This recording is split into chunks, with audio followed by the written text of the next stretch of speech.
لە ڕۆژمێری یادی 32 ساڵەی ڕاپەڕینی گەلی کورد لە هەرێمی کوردستان 11 ئادار ڕاپەڕینی هاوڵاتیانی شاری هەولێر بوو دژی سەرکوتکاری و ستەم و چەوسانەوەی ڕژێمی بەعەس. حوسێن عەبدوڵڵا پێشمەرگەیەکی بەشداربووی ڕاپەڕینی شاری هەولێرە باسی ئەو کاتە دەکات کە چۆن بە گڕوتینی کوردانەوە ڕاپەڕینیان لە دژی ستەم و نادادی ڕژێمی بەعەس لە شاری هەولێر بەرپا کرد. 32 ساڵ بەسەر ئەو ڕاپەڕینی ئێمە کردمان لە بەیانێکی زوو دواتێ دەپەڕێتن لە دژی زوڵم و زۆرداری و بێدینی بەعسیەکان ئەو گەنجانە بە تایبەتی کە ئێمە تازە پێگەیشتو بووین گەنج و لاوبووین هەستمان دەکرد بە زوڵم و زۆرداریی ئێزگار زۆر. ئەو ڕاپەڕینی کە کردمان بە حەقەت بەتەمای ئەوە بووین کە حکمێکی عادیلانەی کوردانەی ئیسلامیانەی زۆر جوان بێتە ئاراوە تا حدێک باشە بەڵام وەکو پێویستیش تا ئێستاکە ئەومان نەتوانێت ئامانجەکەمان بپێشین بە تەواوی بگەینە مەبەستی خۆمان. داواکاریم پێشەچی لە حکوومەتی کوردی هەیە بە خۆی دابچێتەوە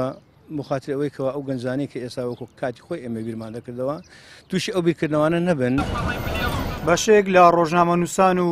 چاودێرانی دۆخی سیاسی هەرێم باز لەوە دەکەن لە دوای ڕاپەڕین هێزە سیاسی دەسەڵاتدارەکان تا ئێستاشی لەگەڵ بێ نەک نەیانتوانی ئەو ئەرکوو بەرپرسیارەتەی لەسەر شانیان بوو جێبەجێ بکەن بەڵکو بەهۆی ئەو نادادێ دروستیان کردووە بوونەتە هۆکارێک بۆ نەهێشتنی هەستی نیشتمانی لای هاوڵاتیان و بە تایبەت چینی گەنجان. دەشڵێن دیاری حکوومەتی هەرێم بۆ ساڵیادی ڕاپەڕین دواخستنی موچەی فەرمانبەران بوو. یادەکانیش تامی خۆیان نەمایە یادەکانیش نەتواندرایە ئاوێک بە دڵی کڵپەسەندووی هاوڵاتی کوردیدا بکاتن و نەهامەتیەکانی پێشووی لەبیر بچیتەوە چونکە ڕاپەڕین لە بۆ کۆمەڵە ئامانجێکی گەورە و پیرۆز کرا و هاوڵاتیان بە ڕۆحێکی گەورەوە بە دەروونێکی زۆر پۆڵایینەوە توانیان ئەو ڕاپەڕینە بکەن بۆ ئەوی کۆمەڵێک ئامانجی پیرۆز لە دوای ڕاپەڕین بوو کە بریتی بوو لە سربەخۆیی بریتی بوو لە ڕزگاربوون لە ژێر جەور و ستەم. ئێستا ئەمڕۆ کە یادی 32 ساڵی ڕاپەڕین دەکەینەوە جوانترین دیاری حکوومەتی هەرێمی کوردستان بریتی بوو لە تەخیرکردن و دواخستنی موچەی فەرمانبەران کە ئەمڕۆ لە 11 سێدا دەژین هێشتان ڕاتبی مانجی دوو تەوزیع نەکرایە. ئەمە لە 32 ساڵی ڕابردوو سیر دەکەین هیچ کاتێک هەوڵ نەدرا بۆەوەی کە